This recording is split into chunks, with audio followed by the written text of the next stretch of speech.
बिस्मिल्लाहिर्रहमानिर्रहीम। अस्सलाम वालेकुम डियर फ्रेंड्स, उम्मीद करती हूँ कि आप सब ठीक होंगे। मैं भी बिल्कुल ठीक हूँ अल्हम्दुलिल्लाह। तो जी जनाब, आज की वीडियो होने वाली है बहुत ही ज़्यादा इंटरेस्टिंग, क्योंकि आज की इस वीडियो में मैं आप लोगों से अपने सारी प्रॉब्लम्स शेयर करूँगी, अपने एक्सपीरियंस शेयर करूँगी, जो मैंने यहाँ पे 1 साल में जो कुछ हुआ, गुजारा, वक्त कैसा था, क्या चीज़ें फ़ेस की, कौन सी चीज़ें अच्छी लगी, यूनिवर्सिटी मेरी कैसी थी, फ़र्स्ट डे कैसा गुजरा, ये सारी चीज़ें मैं आप लोगों से आज की इस वीडियो में शेयर करूँगी, जिससे मैं उम्मीद करती हूँ कि आप लोगों को जो यूके में नए आए हैं या आने वाले लोग हैं, उन लोगों को इससे बहुत ज़्यादा फ़ायदा होगा। तो चलें स्टार्ट करते हैं आज की वीडियो। और वीडियो में जो आप देखेंगे वो बस रैंडम से कुछ क्लिप्स हैं जो मैंने लिए थे, लेकिन मैंने उनको एडिट नहीं कर सकी, तो मैंने कहा चले मैं आपके साथ यही कुकिंग वगैरह की वीडियो शेयर करती हूँ और साथ में अपनी वॉइस ओवर कर लेती हूँ।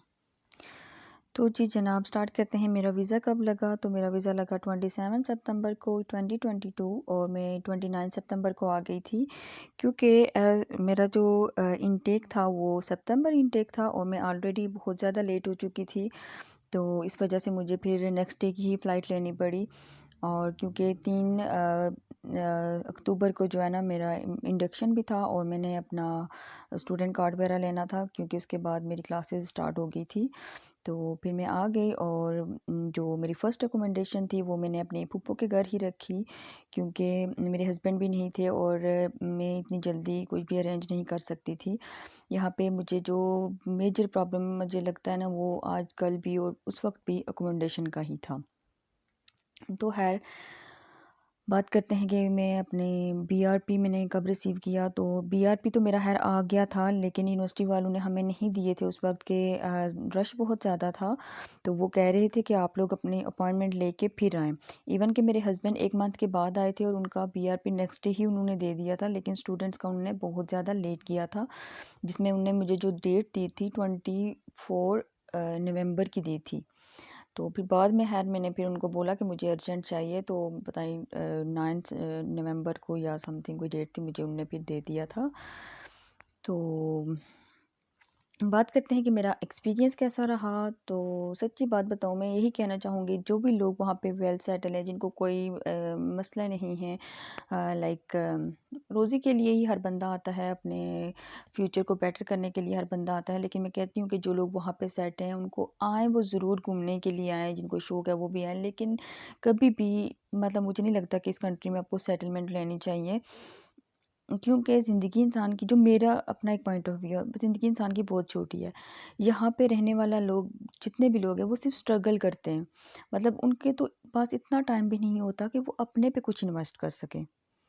मेरा अपना ये पॉइंट ऑफ व्यू है कि हम जो लोग वहाँ से बैठ के सोच रहे होते हैं, हम मैं भी इसमें ऐड हूँ या जो भी हैं लोग हैं, कि वहाँ पे पता नहीं कितनी लाइफ ऐसी ऐसी होगी वैसी होगी, यहाँ पे आके लाइफ बिल्कुल फुल स्टॉप लग जाता है।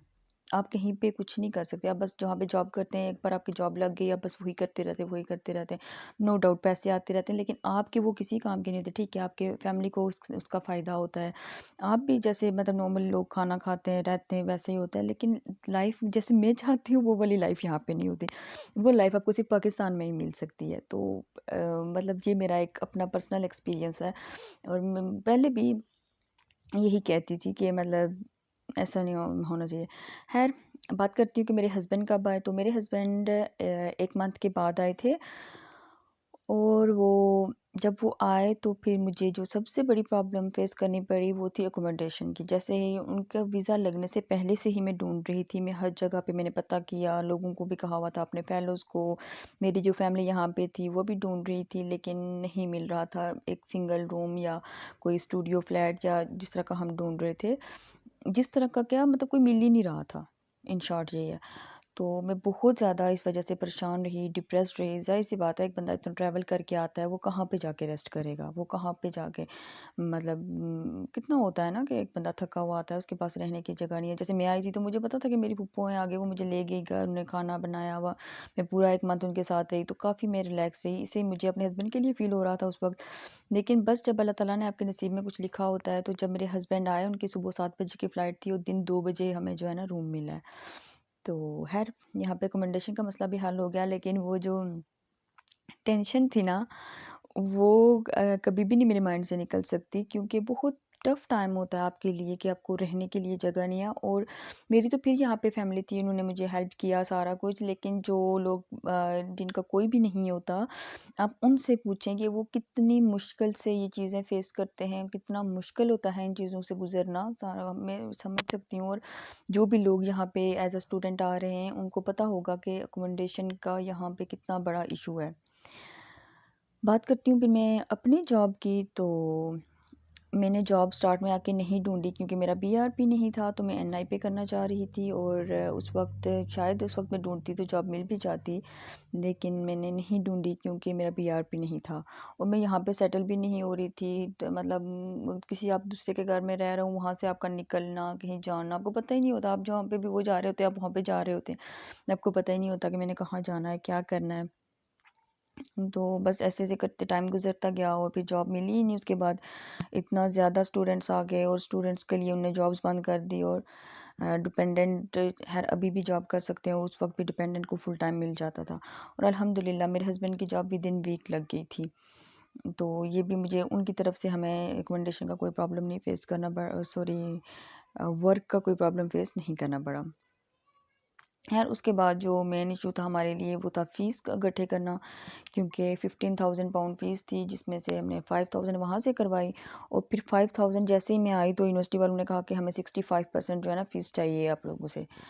तो बाकी स्टूडेंट्स ने तो नहीं जमा करवाई थी, उन लोगों को एक्सटेंशन भी मिल गई थी, लेकिन मैं बहुत ज़्यादा ज़ाहिर सी बात अकेली थी और मुझे टेंशन हो रही थी। तो फिर हमने जैसे तैसे करके मैनेज करके वो फ़ीस दे दी थी।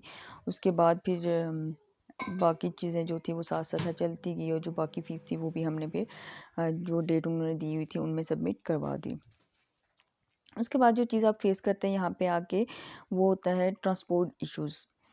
अब पाकिस्तान में हर एक बंदे के पास, चाहे वो अमीर है चाहे वो गरीब है, उसके पास अगर गाड़ी नहीं है ना, पहली बात है गाड़ी भी अब हर घर में है। अगर गाड़ी नहीं है तो उसके पास बाइक है, उसने कहीं पे भी जाना है ना वो चला जाता है। जब मैं स्टार्ट में यहाँ पे आई तो मुझे वॉक करनी पड़ती थी, तो मुझे बड़ा ही अजीब लगता था कि मैं कैसे वॉक करूँगी, इतना कैसे चलेंगे, ये सब कुछ कर, मतलब मुझे बहुत मुश्किल लग रहा था। फिर ये हुआ कि आहिस्ता-आहिस्ता यूज़्ड टू हो गए।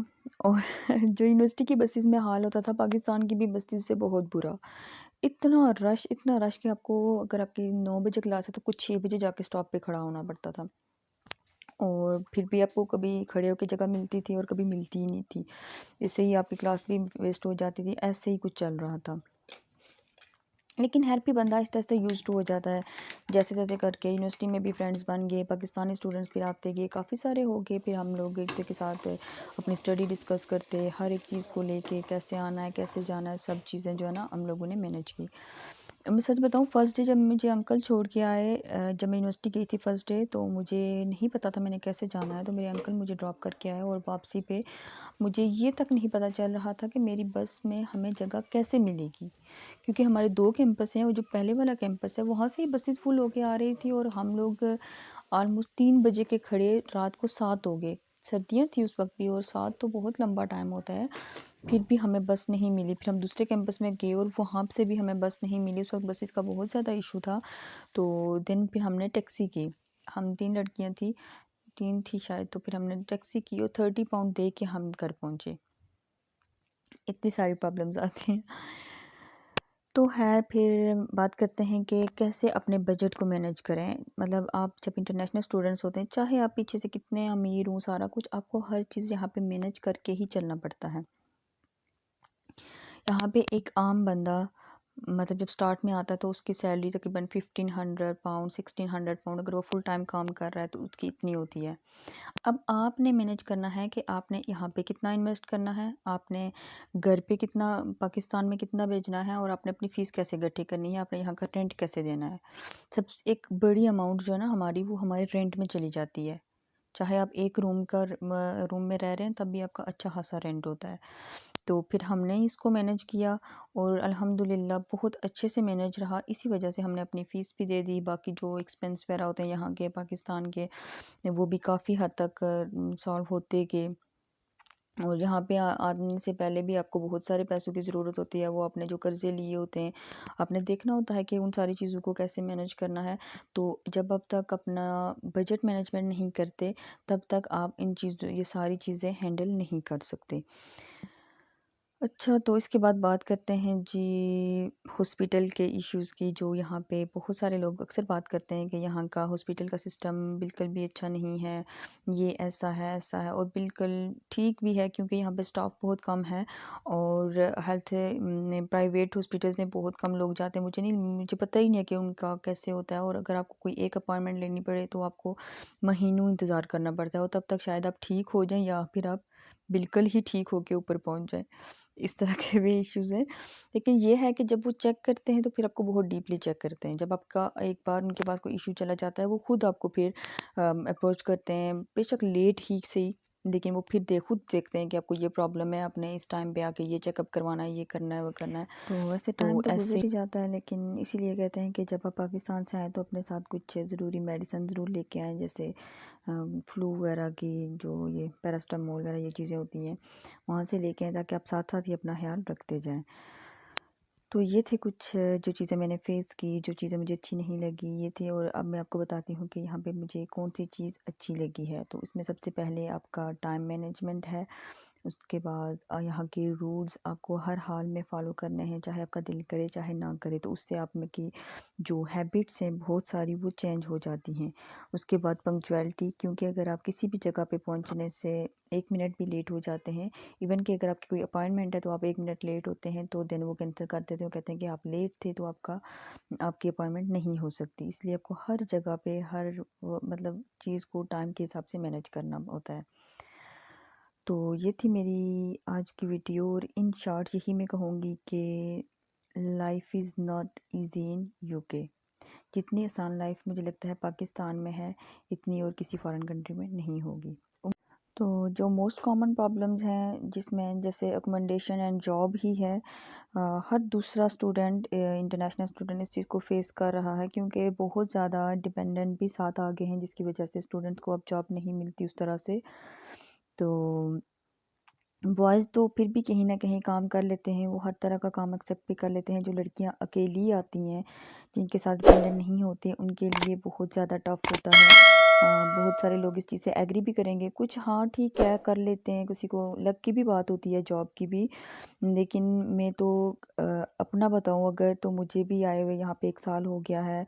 ये नहीं है कि मैंने जॉब्स के लिए कहीं अप्लाई नहीं किया या कुछ भी, लेकिन उस तरह की सूटेबल जॉब नहीं मिल रही। फिर सूटेबल से भी मुराद ये है कि लाइक एनआई पे जॉब आपको कहीं पे भी नहीं मिल रही। जहाँ पे भी ऑफ़र होती है जॉब की वो फुल टाइम करते हैं और स्टूडेंट को सिर्फ 20 आवर्स अलो होता है।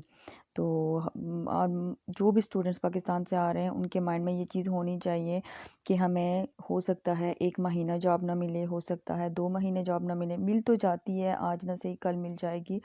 लेकिन अपना माइंड बना के आएँ कि हमने इन चीज़ों को फ़ेस करना है, क्योंकि जिन लोगों का माइंड नहीं बना होता उन लोगों को फिर वहाँ यहाँ पे आके बहुत सारी प्रॉब्लम्स फेस करनी पड़ती हैं।